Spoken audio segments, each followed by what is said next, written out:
Salut à tous les amis, ça y est, on se retrouve pour l'avant-match. Saint-Étienne-Metz, c'est la 32e journée du championnat de France de Ligue 2. C'est une superbe affiche pour cette Ligue 2 avec l'AS Saint-Étienne qui reste, vous le savez, sur 10 matchs sans défaite, 7 victoires, 3 matchs nuls et qui va recevoir une équipe de Metz en pleine bourre. Il faut dire les choses, Metz est troisième au classement.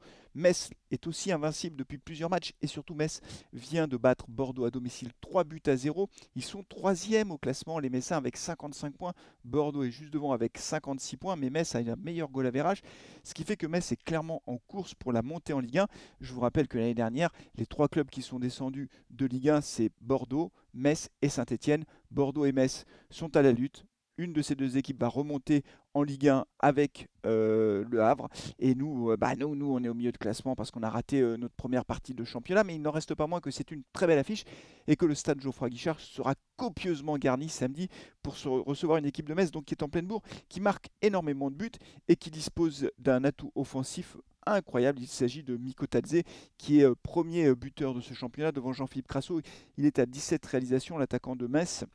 Alors que Crasso en est à 16. Alors vous allez me dire un but d'écart, c'est pas énorme, mais il n'en reste pas moins que Miko Tadze a marqué 2 buts face à Bordeaux et donc il est en pleine confiance en ce moment, l'attaquant de Metz. Donc inutile de vous dire que défensivement il faudra le surveiller, mais alors de très très près cet attaquant parce que tu lui laisses un tout petit peu d'espace, il te fait une frappe, ça va au fond, hein. Donc attention, attention, gros danger avec cet attaquant de Metz, une équipe de Metz donc qui va arriver à Saint-Étienne avec l'objectif de remporter les 3 points de la victoire. C'est clair parce qu'ils ont besoin de gagner pour pouvoir justement essayer de passer devant Bordeaux.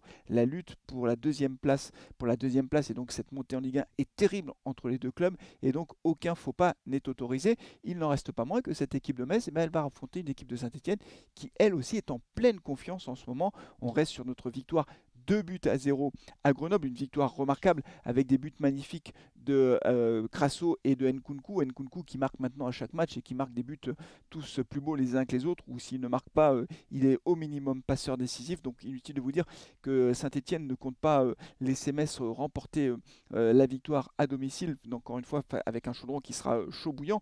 Et donc, par contre, à l'inverse, Laurent Batles devra composer avec beaucoup d'absents. Moi, je trouve qu'il y a quand même beaucoup d'absents cette fin de saison. Alors, bien sûr, il y a Charbonnier, vous le savez. Il y a Anthony Briançon qui est toujours absent.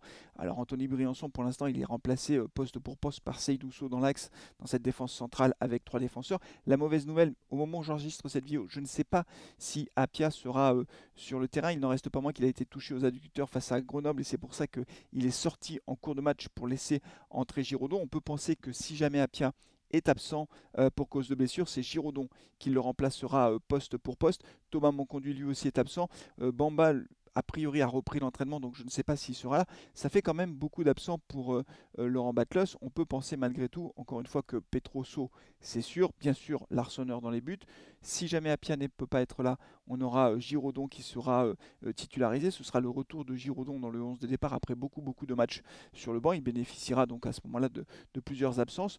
Nkunku, lui, il est opérationnel. De l'autre côté, Cafaro sera opérationnel. On aura Lobry avec Fomba et puis également Bouchouari, et puis devant Wadji et Crasso. Je pense vraiment qu'on aura ça comme 11 de départ, c'est le 11 habituel, et je pense que cette équipe de Saint-Etienne peut faire un résultat. Je ne sais pas si on pourra battre Metz, mais en tout cas, je ne nous vois pas perdre à domicile. Donnez-moi votre pronostic, bien sûr, en commentaire de cette vidéo. L'enjeu, au fond, pour la Saint-Etienne, c'est de terminer ce championnat le mieux possible. Il n'y a pas d'autre objectif, le maintien est assuré. On est sur 10 matchs sans défaite.